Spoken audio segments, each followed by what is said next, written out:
Je vous souhaite la bienvenue pour commencer. Alors, je ne vais pas tarder dans ma présentation, comme ça on peut gagner ou reprendre un peu de temps sur le temps perdu. Donc, je vais essayer de présenter le projet eTwinning, comment a été intégré en Tunisie et quelle étape on a fait en Tunisie et les résultats qu'on a atteints. Alors, en fait, tout a commencé en 2013, lorsqu'on a été officiellement désigné par le ministère de l'Éducation comme bureau national partenaire de eTwinning. Nous sommes mis en contact avec l'European SchoolNet et l'équipe de Maïté. Et donc, on nous a demandé de mettre en place un programme d'implémentation en Tunisie. Donc, on a mis un programme qui était avec une large coordination entre le CNTE d'une part et la Direction générale de l'enseignement primaire et la Direction générale de l'enseignement préparatoire et collège. Et secondaire, pardon.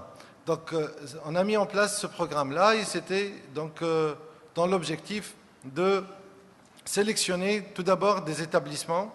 On a sélectionné 28 établissements scolaires répartis partout dans la République et selon 4 critères essentiels. Le premier critère, c'est qu'on devrait choisir des établissements qui ont des enseignants avec une petite connaissance en intégration de nouvelles technologies, voire des enseignants innovants. Alors, et bien sûr, la liste, elle est assez importante en Tunisie. Alors là, on est passé au deuxième critère, c'est que l'établissement où cet enseignant est affecté devrait être avec un minimum de connectivité et d'équipements qui vont permettre le travail des élèves et des enseignants, parce que le démarrage du projet, on ne devrait pas mettre de l'équipement là-dedans. Et le troisième critère, c'est qu'on devrait respecter une certaine représentativité des régions. Donc, on devrait toucher toutes les régions de la Tunisie, les 26 directions régionales. Et juste, on a choisi 2 établissements supplémentaires qui étaient prévus dans Tunis 2, puisqu'on avait un projet innovant sous forme d'un pôle technologique à Tunis 2, mais malheureusement, le projet n'a pas abouti jusqu'à la fin, l'essentiel. Alors, le dernier critère, c'est qu'on devrait aussi respecter un certain ratio entre l'enseignement primaire, l'enseignement préparatoire et l'enseignement secondaire. Donc, c'est comme ça qu'on a eu maintenant 9 écoles primaires, 10 collèges et 9 lycées. Voilà. Alors, avec ces établissements, on a choisi les personnes ressources qui sont reconnues chez le CNTE. Et ces personnes ressources ne sont autres que des enseignants innovants, généralement, à qui on a fait bénéficier des sessions de formation. On a fait jusqu'à aujourd'hui 4 sessions de formation qui a touché en premier lieu ces enseignants innovants. Ensuite, on est allé chercher leurs collègues pour leur aussi offrir un soutien aux collègues des enseignants innovants au sein du même établissement. Et durant ces sessions-là, on a axé la formation sur 2 volets importants. Le premier, c'est la partie technique, comment intégrer la plateforme, comment chercher des partenaires, comment travailler techniquement, mais aussi une grande partie de la formation était axée sur la mise en place des travaux et des projets collaboratifs. Donc, on a réussi à avoir une équipe assez solide d'enseignants qu'on qualifie de noyau dur. Donc, on a maintenant un petit noyau dur, au moins avec 2 enseignants dans chaque direction régionale. Et grâce donc à ces enseignants-là, on va pouvoir plus tard certainement donc faire et relier la formation et relier donc le savoir acquis donc par ces enseignants à leurs collègues. Alors, presque on a touché donc plus de 100 enseignants dans ces sessions de formation. On a fait aussi participer 13 enseignants à des séminaires et des conférences internationales. 3 à l'étranger, en Pologne bien précisément, et 10 en Tunisie. On a organisé un séminaire de contact en Tunisie pour la tranche d'âge 12 à 15 ans, c'est-à-dire l'âge du collège. Et on a donc choisi 10 enseignants, un de chaque collège, puisqu'on a 10 collèges. Donc tous les collèges dans le programme ont participé. Et on a fait inviter donc 10 enseignants de collèges français et 10 enseignants de collèges grecs. Et ces enseignants-là, donc français, grecs et tunisiens, sont restés sur la table et ont réalisé des projets et ont défini des projets avec les objectifs, les étapes, etc. Et certainement, vous allez voir pas mal de ces projets aujourd'hui durant la foire donc, du projet. Alors, on a aussi commencé la partie de notre volet de communication avec la création d'un site web national pour les programmes eTwinning Plus et tout ce qu'on a fait avec les enseignants pour communiquer de toutes les activités. Et on est en train d'animer une large communauté qui dépasse maintenant les 300 enseignants. Il y a ce qu'on appelle des eTwinners, entre guillemets, ceux qui sont ou qui pratiquent des projets dans eTwinning Plus. Il y a aussi d'autres qui sont curieux, qui veulent savoir de quoi il s'agit. Donc presque 300 enseignants dans cette communauté sur Google+. Cette communauté s'appelle eTwinning Plus Tunisie, simplement. Aussi au niveau du CNTE, on assure un helpdesk, c'est-à-dire une plateforme d'assistance quotidienne. Et là, on est donc avec toute l'équipe, bien sûr, on est amené à répondre aux besoins et aux problématiques des enseignants de eTwinning Plus, donc les enseignants de eTwinning en Tunisie, pour répondre aux problématiques d'Internet, du réseau, parfois aussi des logiciels, des solutions pour travailler, parfois des problèmes technico-pédagogiques dans la gestion du projet. Alors, donc, l'équipe s'organise pour répondre et essayer donc de résoudre les problèmes des enseignants. Aussi, on a organisé un concours national d'eTwinning, et on a choisi les meilleurs projets collaboratifs qui se sont déroulés dans eTwinning. Alors, parmi nous aujourd'hui, donc on a 9 lauréats qui ont gagné ce concours-là. Ils se trouvent donc avec leurs élèves, 2 représentants donc des élèves ici, et ils vont nous exposer tout à l'heure leur projet, et ça sera l'occasion pour vous donc d'être en contact direct avec eux, de leur demander tout ce qui vous plaît, donc comment ils ont fait, qu'est-ce qu'ils ont fait, dans quel objectif, etc. Et bien sûr, la conférence nationale dont on est ici présent. Alors, qu'est-ce qui reste à venir pour cette année-là? Eh bien, on est en train aussi de mettre en place un label de qualité national chez nous, en attendant qu'il y aura le label de qualité européen peut-être. Et aussi, on va traduire des manuels et mettre en place des manuels et des guides donc, d'usage d'eTwinning en langue arabe. Donc, il sera disponible bientôt, donc à la rentrée normalement. Donc, excusez les quelques erreurs là d'orthographe. Donc, aussi, on va faire participer nos enseignants cette année-là à aussi des séminaires de contact à l'étranger et probablement en Tunisie durant l'année scolaire 2014-2015.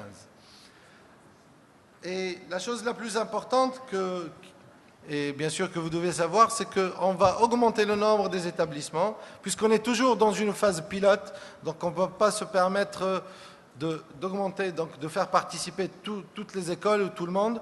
On est en train d'aller petit à petit, de créer donc cette peut-être procédure de travail, méthodologie de travail. Donc l'année prochaine, on va aller à 3 établissements par délégation régionale, avec une représentativité d'un primaire, une école primaire, une école préparatoire et un lycée. Donc la région qui possède déjà un lycée va donc permettre l'ajout, on va lui permettre d'ajouter une école primaire et un collège, etc. Donc pour les autres régions. Voilà, donc quelques chiffres en Tunisie. Donc parmi les établissements inscrits, donc on a 28 réellement inscrits. Nous, on a choisi presque une trentaine, mais il y a quelques établissements qui n'ont pas donc, été très réceptifs et il n'y a pas d'aller-retour entre nous. Donc, quelque part, ils ont délaissé le projet. Mais maintenant, actuellement, il y a 28 établissements. Alors, dans ces 28 établissements, on a 199 enseignants inscrits. Alors, il est vrai que ce ne sont pas tous donc actifs, les 190, mais il y a au moins 70% qui sont donc actifs et qui, même s'ils n'ont pas de projet, cherchent à se mettre en contact avec des collègues européens, parler, et donc je reviens à ce qu'a dit Maïté tout à l'heure, c'est-à-dire la communication informelle et l'échange entre enseignants, qui est aussi une des valeurs ajoutées donc, de ce projet-là. Alors, le nombre de projets impliquant les enseignants tunisiens aujourd'hui, c'est 69 projets. On compte jusqu'à aujourd'hui aussi 5 projets qui sont déjà clos, c'est-à-dire un projet qui a commencé, qui a été donc clôturé. Donc, on en a 5. Voilà, pour en arriver là, vraiment il a fallu donc le travail d'une équipe un travail assez dur donc, de cette équipe du CFTE. Bien sûr, je me permets de les nommer, donc c'est Hamda Al-Arami, Wajib Al-Adi, Yasser Othmani, Mohaddin, Amriya, Adnan Ahmed Masoudi, Ahmed Boujawi, et sans oublier, bien sûr, toute l'équipe du CNTE qui, bien sûr, était donc là pour répondre à tous nos besoins de travail, etc. Merci pour votre attention.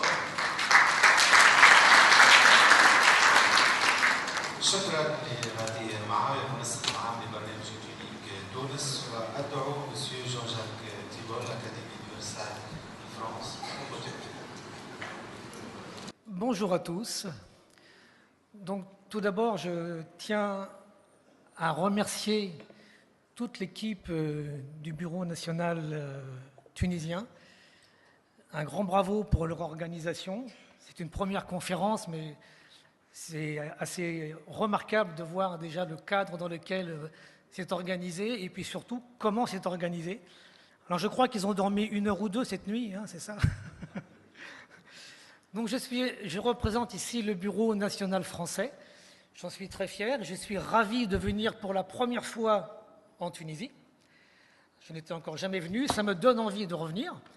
Je suis arrivé hier à 16 h. Yasser est venu me chercher et il m'a dit « Tu as de la chance, aujourd'hui il ne fait pas très chaud ». Bon, il faisait quand même 34 degrés. Voilà, donc moi je suis Jean-Jacques Thibault. Je travaille plus précisément sur l'Académie de Versailles en France. Je suis le correspondant académique pour l'Académie de Versailles, qui est la plus grosse académie de France, qui représente 10% de la population scolaire française. Voilà, donc pour vous donner un ordre d'idée, il y a à peu près, il y a plus de 1000 inscrits e-twinning sur l'Académie de Versailles. Et cette année, je crois qu'il y a eu de mémoire à peu près 175 projets qui se sont montés, projets e-twinning, cette année. Et donc, j'ai choisi, en fait, on m'a proposé, et j'ai tout de suite accepté, de travailler sur cette idée de développer les 8 compétences clés dont a parlé Maïté tout à l'heure. C'est un sujet qui me semble vraiment très important parce que, effectivement, comme on vous l'a expliqué, l'enseignement change et l'enseignement doit changer pour répondre à certains problèmes économiques, sociaux. Et donc, c'est bien évidemment vous, les enseignants, qui pouvez aider à ce changement et qui pouvez faire que vos élèves deviennent des citoyens avec toutes les armes nécessaires pour s'insérer professionnellement et socialement dans la société. Donc pour commencer, j'ai choisi de vous proposer quelques chiffres. Je vais vous faire réfléchir un petit peu, travailler. Voilà. Vous regardez ces chiffres et puis vous essayez de penser à quoi cela pourrait bien correspondre. C'est 62,5% que connaît la Grèce, c'est 56,4% que connaît l'Espagne, 42,5% au Portugal. Qu'est-ce que ça représente, à votre avis? Alors, on n'en est pas loin. C'est effectivement, on y va très bien, c'est le taux de chômage des jeunes de moins de 25 ans. Donc vous voyez, ces chiffres sont quand même pour le moins inquiétants, avec des disparités qui sont énormes. En voici d'autres. Donc là, on est à 25% quasiment pour l'Espagne. Et ces chiffres-là représentent le taux de jeunes de 18 à 24 ans qui sont absolument sans aucune formation. Rien. Difficile dans ces conditions de s'insérer dans la société. Donc effectivement, il y a d'abord un constat qui a déjà été fait en 2004 et qui montre qu'effectivement, il y a des problèmes. Niveau de formation insuffisant, population donc faiblement qualifiée, des disparités hommes-femmes. Et actuellement, en fait, les faits sont effectivement peu encourageants. C'est-à-dire qu'il y a toujours un taux très important de jeunes qui ont une très mauvaise compréhension de l'écrit. Les jeunes quittent l'école trop tôt et toujours sans formation.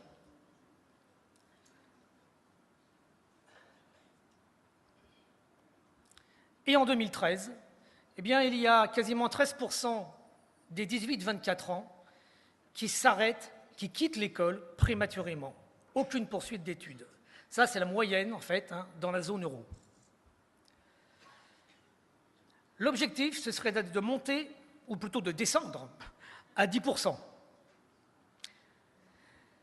Alors, pour atteindre cet objectif, le Parlement européen a pris des décisions, et notamment a élaboré ces 8 compétences clés, de manière à ce que chaque citoyen européen puisse avoir des connaissances, des compétences, des savoir-faire, mais pas seulement des savoir-faire, on le verra tout à l'heure, j'ai envie de dire plutôt des savoir-être. Parce que vous allez voir que c'est plus, en tout cas c'est tout autant, un état d'esprit qu'il faut donner à nos jeunes, des réflexes d'attitude pour pouvoir effectivement progresser et s'insérer dans la société. Ce n'est pas seulement une question de connaissance. Donc effectivement, pour répondre à la mondialisation,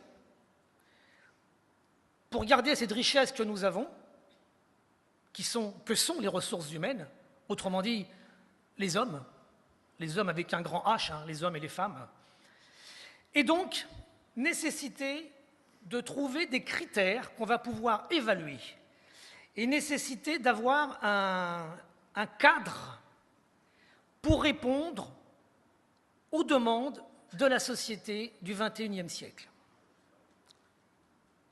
Donc là, j'ai mis quelques éléments, ce ne sont pas les seuls. Donc il va falloir créer un vrai cadre de référence auquel on va donc pouvoir se fier.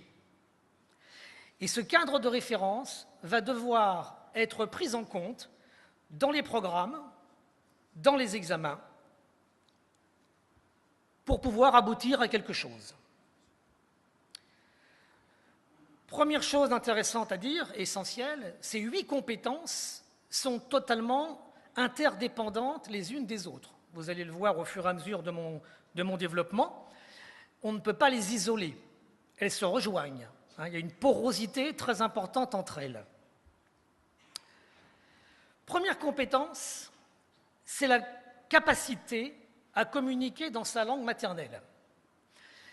Alors, ce que je me propose de faire, en fait, c'est de vous développer ces compétences les unes après les autres et de voir comment et à quelles conditions un projet e-twinning va entrer en parfaite cohérence avec cette compétence. À quelles conditions le projet e-twinning que vous allez monter avec vos élèves va pouvoir répondre à la compétence précise. Donc, on va commencer par la langue maternelle. Donc, évidemment, là, tout le monde s'accordera à dire que si un élève, si un jeune ne maîtrise pas déjà au départ sa langue maternelle, il va partir avec un handicap. La langue maternelle, c'est ce qui permet effectivement de s'exprimer, aussi bien oralement que par écrit, mais c'est aussi ce qui permet effectivement d'interpréter des pensées, de développer des concepts, d'exprimer ses sentiments, de rentrer en communication avec l'autre. Il faut savoir, et ça quelquefois les enseignants ne le savent pas, qu'un projet e-twinning peut se monter dans la langue maternelle. À titre d'exemple, sur l'Académie de Versailles, par exemple, mais je pense que c'est vrai au niveau national en France, la première langue de travail des projets, c'est l'anglais, à peu près 50%. Et derrière l'anglais, la deuxième langue qui suit cette langue de travail, c'est le français. Autrement dit, c'est la langue maternelle. Et donc, rien ne vous empêche, vous également, en Tunisie, de monter des projets dans la langue maternelle de vos élèves. Il y a des tas de pays en Europe, à commencer d'ailleurs par la France, où les élèves apprennent l'arabe, où il y a des cours d'arabe. Dans mon académie de Versailles, il y a des enseignants d'arabe et il y a des enseignants, il y a des élèves qui apprennent l'arabe.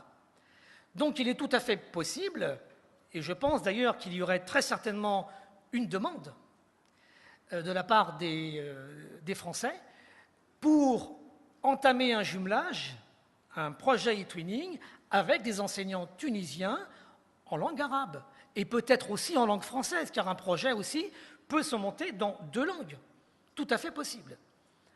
Et là, évidemment, le plus que vous apportez, c'est que vos élèves vont devoir écrire ou vont devoir parler pour communiquer avec le partenaire, mais ils vont devoir faire l'effort de se décentrer. Quelque part, ils rentrent en empathie. Il faut se mettre à la place de l'autre. Est-ce qu'il va comprendre ce qu'on lui écrit, ce qu'on lui dit? Et donc là, il y a un plus parce qu'en fait, il y a un récepteur à l'autre bout et il faut que l'émetteur, en fait, soit sûr que son message passe bien. Donc ça, c'est la langue maternelle. La deuxième compétence, c'est la communication en langue étrangère. Donc là, évidemment, on va retrouver ce qu'on avait vu pour la langue maternelle, la possibilité d'exprimer des sentiments, de développer des concepts, etc. Mais on va ajouter quelque chose de plus riche encore. C'est l'aspect des connaissances et des conventions sociales et culturelles du partenaire. On va réaliser, les élèves vont réaliser, que les partenaires n'ont pas les mêmes règles peut-être. Ils n'ont pas forcément les mêmes approches que nous. Et donc, tout petit déjà, il y a des projets qui se montent à l'école maternelle. Et là, récemment, j'ai des collègues qui avaient gagné le premier prix national. On est allé au ministère à la remise des prix. Et il y avait des enfants de 3 ans et de 4 ans, des petits de maternelle, qui avaient travaillé en anglais avec d'autres enfants sur la mer, l'océan, les poissons, etc., la sauvegarde de l'océan. Ils avaient appris des tas de choses comme ça. Et ils avaient compris que les autres enfants d'autres pays avaient des approches différentes. Et ça, c'est quelque chose d'extrêmement riche. Et de plus, effectivement, vous allez inciter, vous allez donner à vos élèves une curiosité pour la communication interculturelle. La troisième compétence est une compétence mathématiques, sciences et technologies. Alors là aussi, c'est quelque chose d'essentiel. Il faut donner à nos élèves l'esprit critique et la démarche scientifique. Ce n'est pas parce que quelque chose semble vrai qu'elle est vraie. Ce n'est pas parce qu'il y a une cause et un effet, ou plutôt il y a une situation A et puis il y a une situation B, mais quelle relation entre les deux? Est-ce qu'il y a relation?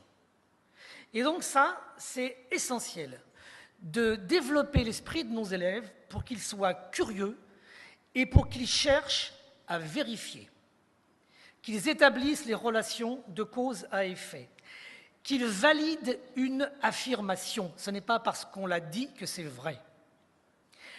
Il y a de nombreux projets e-twinning qui se montent dans les domaines scientifiques.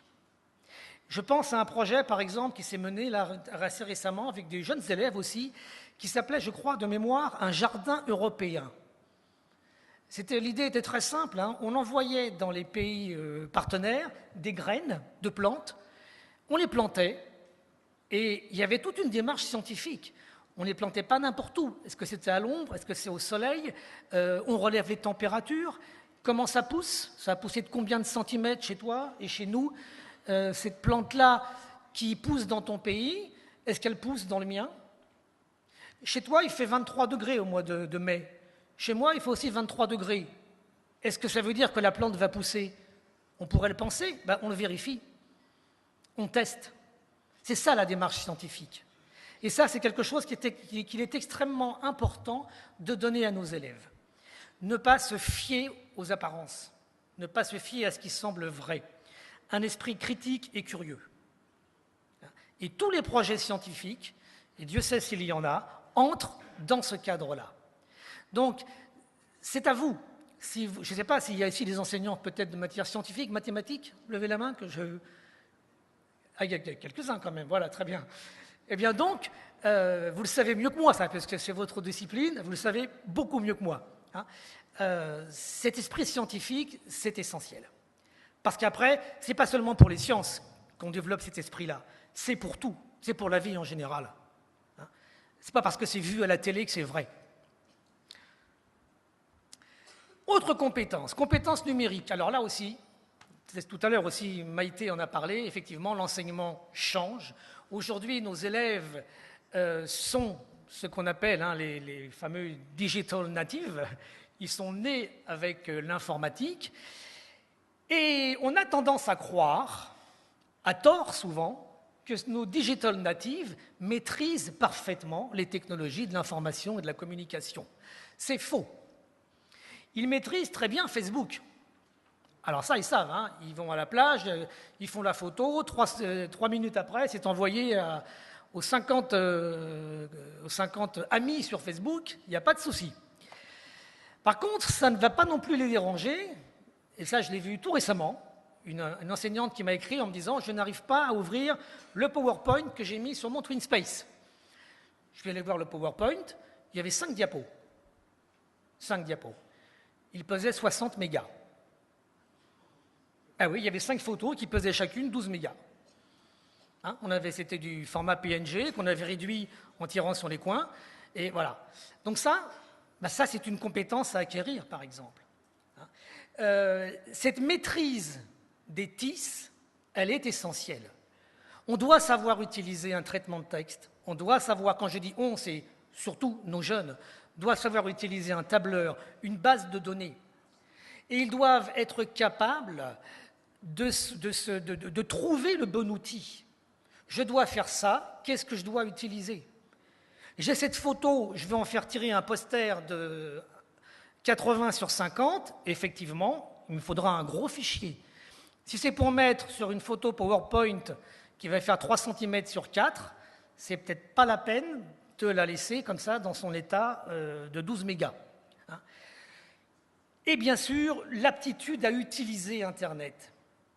Internet, je l'ai noté ici, aujourd'hui, pour la première fois, je crois que ça, on a franchi la barre, je crois, l'année dernière, les jeunes passent plus de temps devant l'écran d'ordinateur, devant Internet, que devant la télévision. Je ne vais pas dire de bêtises, mais je crois que c'est 3h30 par jour.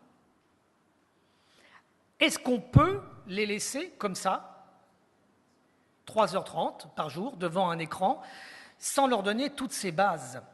Et là, bien évidemment, le projet eTwinning va être aussi le prétexte à travailler tout ça. Parce qu'on va devoir poster des photos, on va devoir écrire des textes, faire des présentations. Donc on va aborder tous ces points-là. On va peut-être parler des logiciels libres aussi. Qu'est-ce que c'est qu'un logiciel libre? Comment va-t-on réduire une photo? Est-ce qu'il faut la réduire? Avec quoi est-ce que je vais écrire mon texte? Est-ce que le copain en face sera capable de l'ouvrir? Est-ce qu'il a le bon logiciel? On va aborder les formats, on va aborder les sauvegardes, on va aborder le transfert de données. Donc toutes ces compétences-là, dans tout projet eTwinning, là j'ai envie de dire, quel que soit le thème du projet, vous allez travailler sur ces données-là. Et donc vous allez rentrer à fond dans cette compétence numérique. Elle est vraiment essentielle. Alors là, j'ai mis tout simplement un lien sur un site qui s'appelle Setounet, qui donne comment dire, des conseils et qui met les jeunes en garde sur l'utilisation d'Internet. Setounet, c'est le CRDP de Versailles qui a développé ce site. Vous pourrez y jeter un œil à l'occasion. Une autre compétence à laquelle on pense beaucoup moins, c'est la capacité d'apprendre à apprendre. Les temps ont changé. Le temps où le jeune apprenait un métier et, ma foi, quand il connaissait son métier, il y passait sa vie. Il travaillait de 18, 20 ans jusqu'à 55 ou 60 ou 65 ans dans sa profession. C'est fini, ça. On sait aujourd'hui que les jeunes vont changer 4, 5 fois de métier dans leur carrière. On sait aussi qu'ils vont continuer à se former tout au long de la vie. Donc pour eux, il est essentiel d'avoir plusieurs compétences dans ce domaine-là. D'abord, ils doivent être capables de savoir ce dont ils ont besoin. Quels sont leurs besoins de formation? Ensuite, ils doivent être capables de trouver la formation. Quand ils auront quitté l'école, les formations nécessaires, ce sera sans doute à eux de les trouver. Et enfin, ils devront être capables, quand ils auront trouvé cette formation, de l'assimiler. Ça, ce sont des compétences qui deviennent indispensables.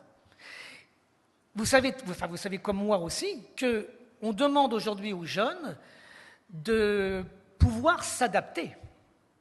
Pour une bonne raison, c'est qu'on ne connaît pas aujourd'hui, certainement, j'avais vu les chiffres, je ne vais pas dire de bêtises, je crois qu'on ne connaît pas 50% des métiers qui existeront dans 10 ou 15 ans. Regardez ce qui s'est passé par exemple avec le web. Dans les années 1980, en 80, on n'avait aucune idée des métiers qui existent aujourd'hui. Donc il faut bien être capable de s'adapter à ça. Et ça, c'est un esprit également que l'on donne. Et quand vous allez monter un projet eTwinning, là aussi, il va falloir s'efforcer à ce que les enfants prennent conscience de la manière dont ils apprennent. Ce n'est pas toujours facile. Et être capable aussi que c'est bien quand un élève viendra vous dire, par exemple, Madame, Monsieur, il faudrait qu'on apprenne à faire ça. Parce que les partenaires, eux, nous ont proposé là quelque chose. Comment est-ce qu'ils ont fait? On ne l'a pas fait, ça. On ne sait pas le faire. Voilà, c'est déjà un cheminement, ça. Après, trouvons le moyen de se former et puis formons-nous. Allez, on essaye. On a besoin de savoir faire ça. On a un objectif. Il faut acquérir la compétence. Et on va la chercher. Ensuite, compétences sociales et civiques. Alors oui, là, effectivement, là aussi, de plus en plus, les jeunes vont avoir besoin de participer à la vie sociale et professionnelle. Besoin de comprendre les codes de conduite et les usages des autres sociétés, parce qu'on ne vit plus en autarcie, parce qu'on échange avec les autres. Il y a quelque chose qui m'a fait réfléchir il y a quelque temps. Quand vous regardez aujourd'hui les offres d'emploi, il y a quelque chose que vous lisez presque toujours. Dans 90% des cas, il y a une compétence qui est demandée. Vous voyez à quoi je pense? Peut-être pas. Travail en équipe. Savoir travailler en équipe. On demande toujours de savoir travailler en équipe. Mais dans l'école, à quel moment est-ce qu'on fait travailler les jeunes en équipe? Et à quel moment on évalue une équipe? En France, pas souvent. Pas souvent, je ne sais pas en Tunisie, mais en France, c'est plutôt rare. On évalue les élèves individuellement. Et on a même plutôt le réflexe de dire il ne faut pas copier. Hein? C'est personnel. Donc pendant toute la scolarité, c'est personnel, il ne faut pas copier. Mais quand tu arrives sur le marché du travail, il faut travailler en équipe. Ah, ça s'apprend. Et c'est vraiment essentiel. Donc, évidemment, après, ça va développer, comme je l'ai marqué ici, les notions de démocratie, de justice, d'égalité, l'attitude de collaboration, qui va donner une confiance en soi, effectivement, mais qui va aussi faire prendre conscience de ce qu'est une équipe. Parce que s'il y en a un dans l'équipe qui flanche, bah, c'est toute l'équipe qui en pâtit. Hein? Dans une course de Formule 1, si le mécano n'est pas à la hauteur, le pilote il n'ira pas au bout. Hein? Donc ça, c'est aussi quelque chose qui est primordial.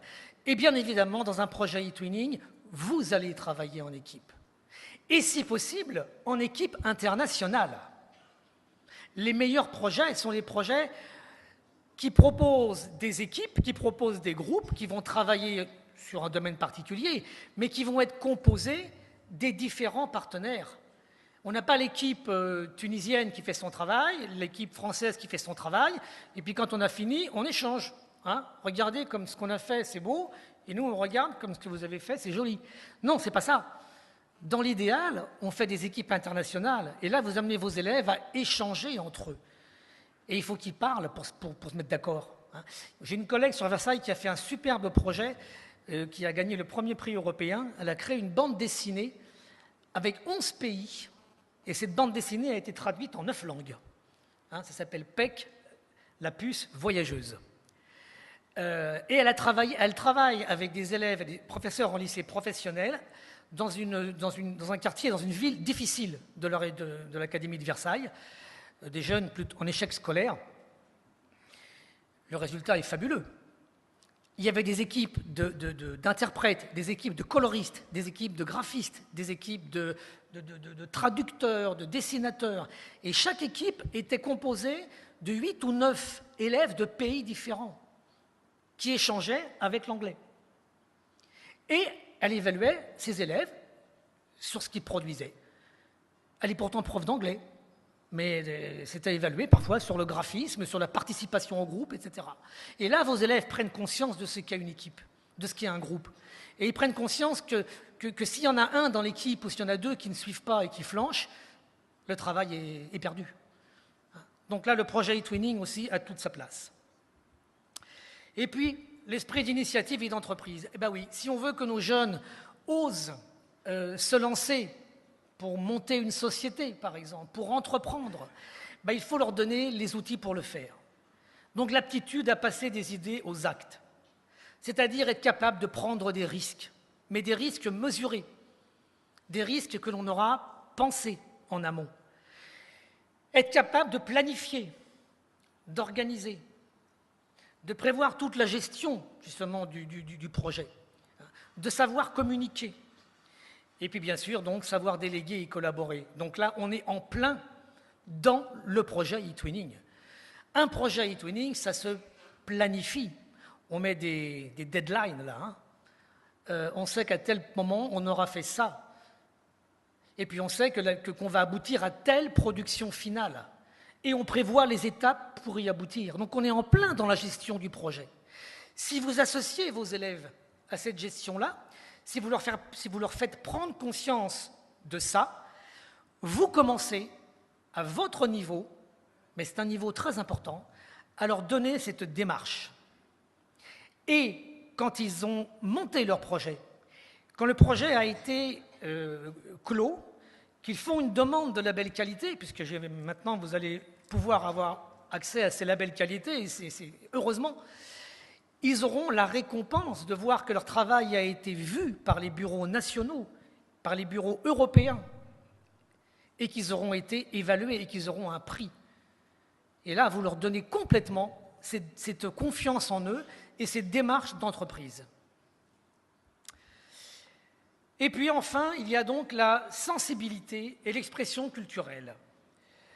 Donc là, effectivement, avoir conscience de ce qu'est le patrimoine national, le patrimoine européen, peut-être aussi une part du patrimoine mondial.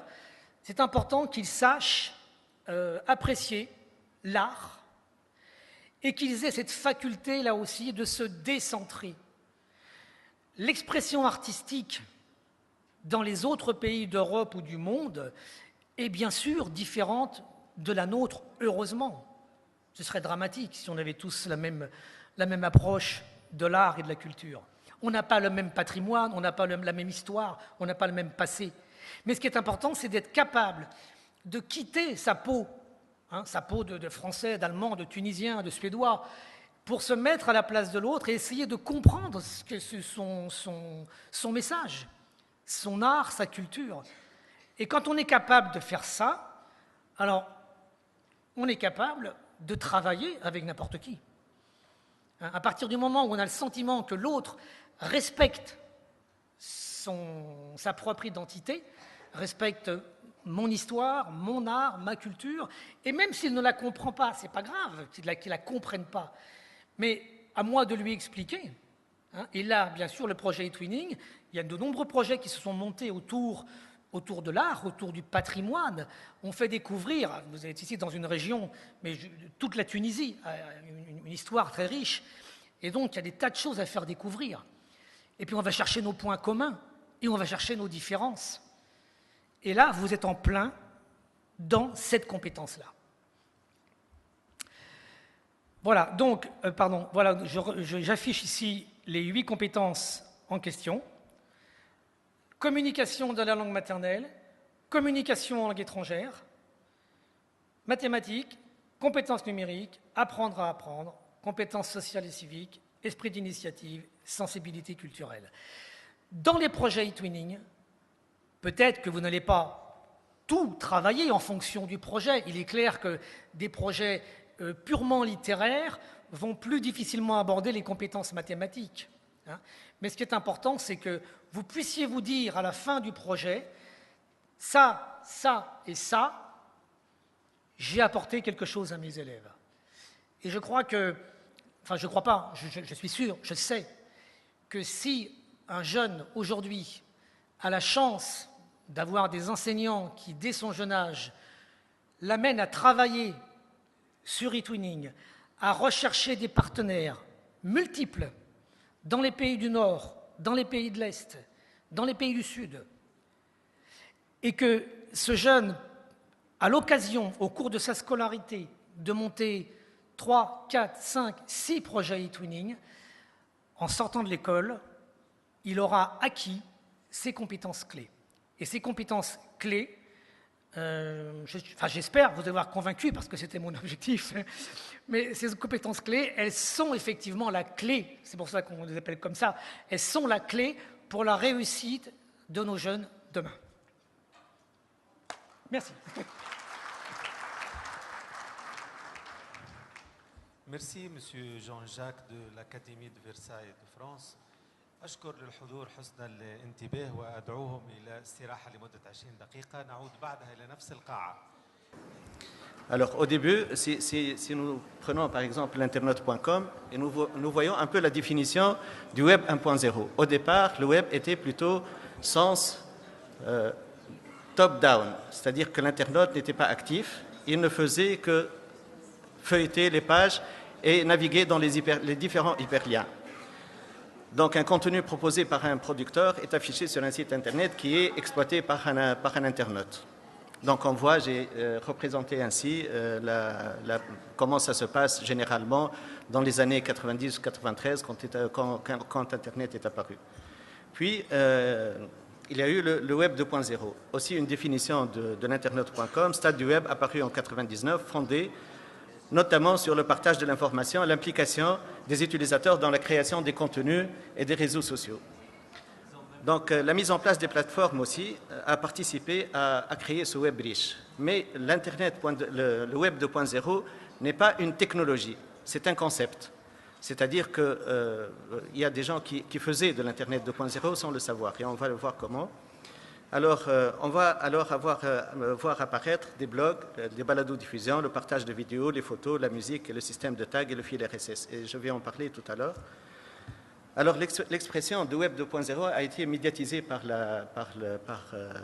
Dale Dougherty de la firme O'Reilly. C'est un éditeur, c'est un célèbre éditeur.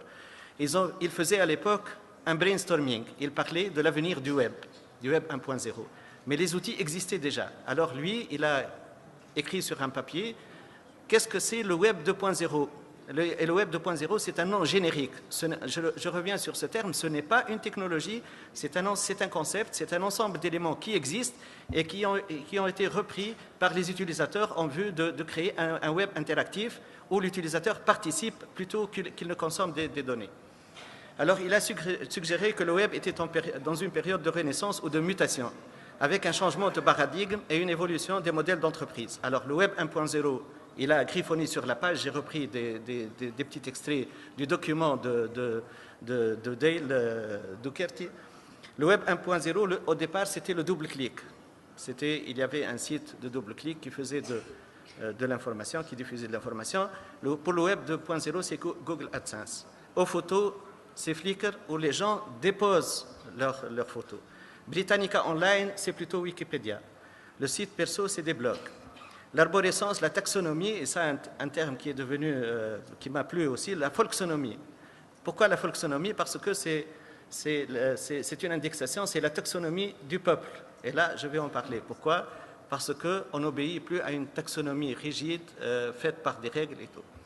La rigidité du contenu, la syndication du contenu. Alors, faire du web sans le savoir, j'ai repris 2 images du bourgeois gentilhomme de Molière et de la célèbre pièce de théâtre du maréchal Ammar, ce n'est pas le général. Avant la Révolution, c'était le maréchal Ammar. Donc, les journalistes spécialisés ont été pris de court par l'emploi du terme Web 2.0 avant de l'employer eux-mêmes. Ils notent que de nombreux acteurs faisaient du Web 2.0 sans le savoir. Monsieur Jourdain faisait de la prose. النثر اللي يعمل فيه اسمه اللي قالوا راك تعمل في النثر قالوا صار نعمل في النثر ومانيش فايق. Dans le bourgeois gentilhomme, c'est la même chose. Quand tu lui as dit ce que tu dis et les discussions qui se passent entre nous, c'est de la prose. Alors il lui a répondu, moi, vous m'avez éclairé, je fais de la prose sans le savoir. Alors, serait au mieux un terme générique pour un ensemble d'évolutions concernant davantage les usages que la technologie, que les techniques. Alors, si on parle d'ICO du web, et on va trouver beaucoup de mots qu'on peut associer à des applications ou à des pratiques que nous utilisons tous les jours. Le crowdsourcing consiste pour les éditeurs de sites à utiliser les internautes pour créer des contenus. Wikipédia, il est basé sur le crowdsourcing. MySpace aussi. Folksonomie, il s'agit d'une méthode de classification collaborative des contenus web via des tags étiquettes en français. Les podcasts constituent un nouveau canal de distribution de contenu numérique. L'ensemble des tags qui ont été faits par la folksonomie, le tag cloud ou le nuage de tags, ici, vous allez le rencontrer souvent sur Internet. Et là, ça représente ce que vous utilisez, c'est-à-dire les mots-clés qui ont été tagués, c'est-à-dire par les internautes, c'est-à-dire qu'ils ont été consultés ou vus par les internautes avec une forte fréquence, donc ils sont écrits dans le nuage de tags avec un caractère beaucoup plus important en gras ou avec une police plus importante. Donc la taille des mots y est proportionnelle à la fréquence de leur utilisation par les internautes. Le social networking, réseau social en français, se caractérise par une communauté d'internautes rassemblés en fonction de centres d'intérêt, communs, goûts musicaux, passions. Et là, vous avez plusieurs sites que vous utilisez. La syndication du web consiste à la mise en place de tout une partie du contenu d'un site vers un autre. Et ça aussi, c'est le flux RSS. Vous allez trouver l'icône du flux RSS. Et ce sont les flux qui arrivent d'autres sites pour être visionnés dans des sites en syndication de contenu. La blogosphère désigne l'ensemble des blogs dont l'une des caractéristiques principales est d'être étroitement tissée d'une multitude de liens croisés. En effet, chaque blog affiche son blogroll. Et là, vous allez trouver aussi ces mots-là dans Internet. Une liste constituée d'autres blogs que son propriétaire juge pertinent dans un contexte donné. Donc, quand vous avez un blog, vous avez un autre blogroll et là, vous avez une liaison avec d'autres blogs qui consiste que l'utilisateur voit d'un intérêt pédagogique ou bien artistique, ou ça dépend du contexte. Alors, si on voit le web social tel qu'il a été défini, de 2000 à 2010, on voit l'évolution de toutes ces applications et de tous ces sites qui font que le web est devenu plutôt un web participatif et un web social plutôt qu'un web consultatif. Et là, on passe directement à l'éducation. La capacité des apprenants à devenir eux-mêmes des producteurs, donc ils contribuent à la production, à afficher des images, à produire des contenus, du texte, change la manière de réfléchir et de contribuer à ce savoir collectif. L'enseignement 2.0, donc, en 2 mots, c'est connecter, échanger et contribuer, en 3 mots plutôt, devenir plus responsable de ses apprentissages. Donc, les outils web en éducation. Twitter est un outil de microblogage, et là vous le connaissez, il permet à un utilisateur d'envoyer gratuitement de brefs messages, des tweets, des gazouillis. Mais là, il y a un autre phénomène, les tweet classes. Alors, se développe dans ces classes, Twitter est utilisé pour faire écrire, pour diffuser de l'information, pour correspondre avec d'autres tweet classes. Et ce n'est pas spécifique à l'usage de la langue seulement. Il y a des tweet classes qui font des maths, de la physique et des sciences. Donc il y a cet aspect collaboratif et contributif des élèves à ces tweet classes. C'est des micro-blogs de microblogage. Donc le blog comme outil pédagogique. Et là, j'ai fait une représentation, je l'ai reprise d'Internet, qui montre le blog, à quoi il peut servir. Il peut mettre en œuvre les compétences B2I comme on en a discuté ce matin. Éduquer aux médias, à la presse, à l'image ou à l'audiovisuel, faire écrire, production des élèves, faciliter l'apprentissage, favoriser la continuité pédagogique, inciter à l'autonomie, entretenir la motivation, éduquer à l'Internet, parce qu'on parle toujours d'une éducation à l'Internet et surtout de la fameuse identité numérique. Aujourd'hui, on néglige tous notre identité numérique sur Internet, parce que quand on navigue, on va laisser des traces, et ces traces ne sont pas indélébiles. C'est-à-dire que tout ce que vous consultez, tout ce que vous faisiez sur Internet, il est là, il existe dans des serveurs et on peut le retrouver. Donc il faut éduquer les élèves à avoir une identité numérique assez spécifique et assez clean, au moins pour ne pas être confrontés à des problèmes par la suite quand ils veulent chercher un travail ou autre. Donc le wiki, beaucoup de personnes utilisent aussi le wiki. En technologie éducative, le wiki est une application orientée vers la production et la modification d'un document. Au niveau pédagogique, le wiki est l'outil idéal pour le travail collaboratif, comme a dit monsieur ce matin. La tendance du Web 2.0 favorise l'utilisation des wikis. En classe, la participation des élèves à ces grands projets représente pour ces derniers une source d'appréciable de motivation et de fierté. Donc ça, c'est pour construire le savoir, c'est pour participer à ce savoir collectif. Edmodo. Edmodo, c'est un site, je ne sais pas si vous le connaissez, mais il est basé sur le réseau social. C'est un ENT, mais il est plus développé qu'un ENT, qu'un espace numérique de travail. Il est plutôt orienté Facebook et autres, avec des applications que l'enseignant peut donner à ses élèves. Ce sont des applications comme dans Facebook. Hein. Vous avez ces applications, et là, vous pouvez les reprendre. Vous pouvez créer votre classe. Et là, j'ai créé hier une classe numérique. Et vous pouvez inviter vos élèves et faire c'est même l'image de Facebook et de l'échange qui se fait sur Facebook, sur Edmodo, avec un calendrier commun et tout. C'est plus qu'un ENT. Ce n'est pas un ENT seulement, et là on peut le voir sur Internet. Alors, aujourd'hui, on va parler aussi de l'évolution de ce Web 2.0. Vers où on va?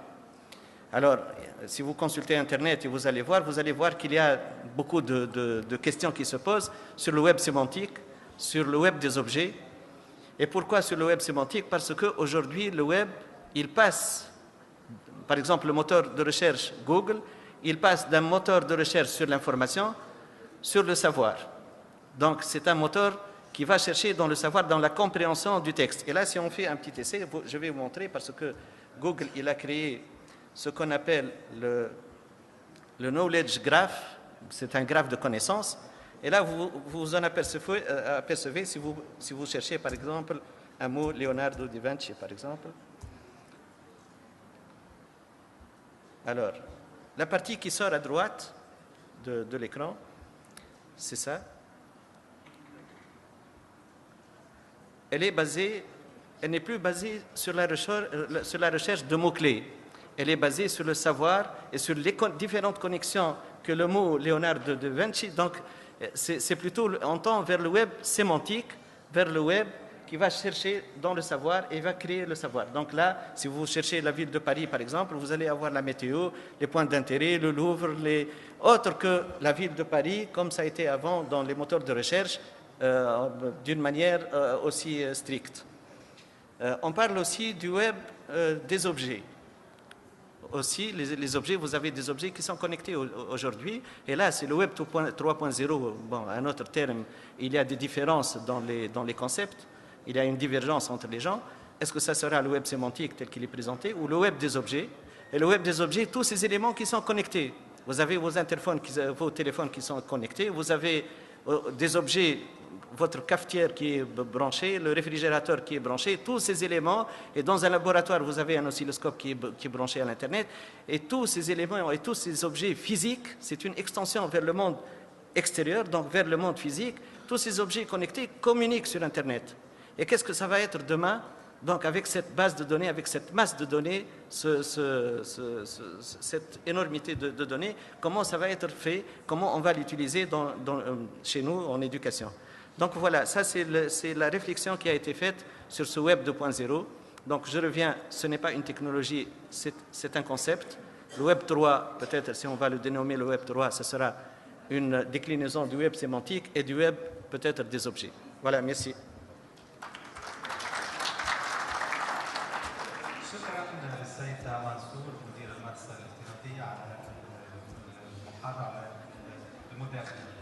أدعو السادة والزملاء أصحاب المشاريع الالتحاق بالقاعة العرب لتجهيز مشاريعها. Juste deux petites remarques. Les ateliers, nous avons donc les 3 ateliers que j'ai décrits tout à l'heure. Donc essayez de vous inscrire à un de ces ateliers-là. Et au cours de ces ateliers, alors il y aura une petite présentation et une animation avec l'accompagnement d'un expert donc, dans le domaine. Et on attend de vous. Qu'est-ce qu'on attend de vous?